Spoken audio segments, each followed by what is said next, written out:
तर या ठिकाणी आपण बघितलं तर अतिशय महत्त्वाची आजची बैठक असणार आहे। छगन भुजबळ यांना आपण या दृश्यांमध्ये पाहतोय। खरं तर या संदर्भात आता नेत्यांच्या नेमक्या भूमिका काय असतात हे बघणं देखील महत्त्वाचं असेल आणि मुख्यमंत्र्यांकडून या संपूर्ण प्रकरणावरती किंवा ओबीसींच्या प्रश्नावरती काही तोडगा काढला जातो का हे देखील महत्त्वाचं आहे। कारण ओबीसी आरक्षणाचा जो मुद्दा आहे तो दिवसेंदिवस चिघळत चाललेला आहे। अनेक ठिकाणी जाळपोळ झालेली आहे, आंदोलन करण्यात आलेली आहे, महामार्ग अडवण्यात येत आहे, अनेक ठिकाणी पुढाऱ्यांना गावबंदी सुद्धा करण्यात आलेली आहे। त्यामुळे आता या संपूर्ण प्रकरणावरती नेमकं मुख्यमंत्र्यांचं म्हणणं काय असतं हे पाहणं देखील महत्त्वाचं आहे। तर ओबीसी शिष्टमंडळासोबत ही सरकारची अतिशय महत्त्वाची बैठक असणार आहे। कारण काल आपण बघितलेलं होतं विजय वडेट्टीवार यांनी लक्ष्मण हाके यांची भेट घेतलेली होती आणि त्यावेळेस मुख्यमंत्र्यांना त्यांनी थेट फोन लावलेला होता आणि मुख्यमंत्र्यांनी आज भेटीचं आश्वासन दिलेलं होतं। मात्र आता ओबीसी शिष्टमंडळ आणि मुख्यमंत्र्यांसोबतच थेट ही भेट होते।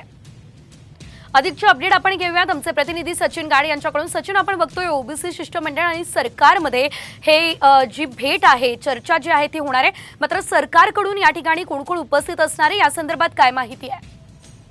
सरकारकडून स्वतः मुख्यमंत्री हे बैठकीचे अध्यक्ष असतील, त्यांच्यासोबतच दोन्ही उपमुख्यमंत्री देवेंद्र फडणवीस, अजित पवार हे या बैठकीला असणार आहेत आणि त्यासोबत सत्ताधाऱ्यांचे जे ओबीसी चेहरे आहेत ते देखील या बैठकीसाठी दाखल झालेले आहेत। आपण बघितलं की छगन भुजबळ असतील, पंकजा मुंडे असतील, धनंजय मुंडे असतील, हे सगळे नेते या बैठकीसाठी दाखल झालेले आहेत। आता मुख्यमंत्री येतात, त्यांच्यासोबत बैठकीला सुरुवात होईल। त्यासोबतच ओबीसीचे शिष्टमंडळ जे आहे ते देखील दाखल झालेलं आहे। ओबीसी नेता प्रकाश अण्णा शेंडगे हे देखील या बैठकीला दाखल झालेले आहेत। आपण बघतोय की लक्ष्मण हाके यांचे जे आंदोलन आहे त्यांनी अनेक मागण्या केलेल्या आहेत। जे काही दाखले देण्यात आलेले आहेत मराठा समाजाला, ते दाखले मागे घेण्यासाठी आणि ओबीसी आरक्षण का लागणार नाही असं लेखी आश्वासन देण्याची प्रमुख मागणी आहे। या सगळ्या मागण्यांवरती या बैठकीत सविस्तर चर्चा होईल आणि कोणता तोडगा या बैठकीत निघतो का हे पाहणं महत्त्वाचं असेल।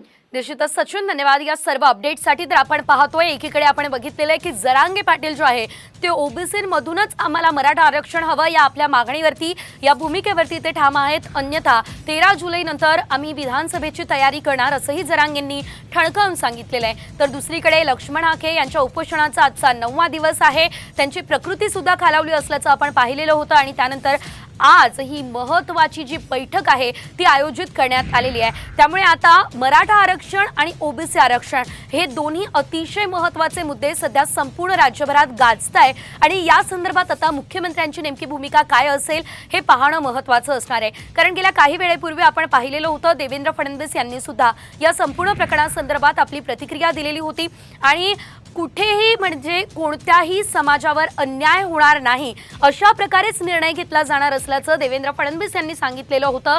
त्यामुळे आता आजच्या बैठकीमध्ये काय घडतं ते बघणं महत्त्वाचं असणार आहे। कारण एकीकडे लक्ष्मण हाके हे आपल्या मागण्यांवरती ठाम आहेत आणि लेखी आश्वासन जोपर्यंत मिळणार नाही तोपर्यंत मी उपोषण सोडणार नाही अशा प्रकारची भूमिका लक्ष्मण हाके यांनी घेतली आहे।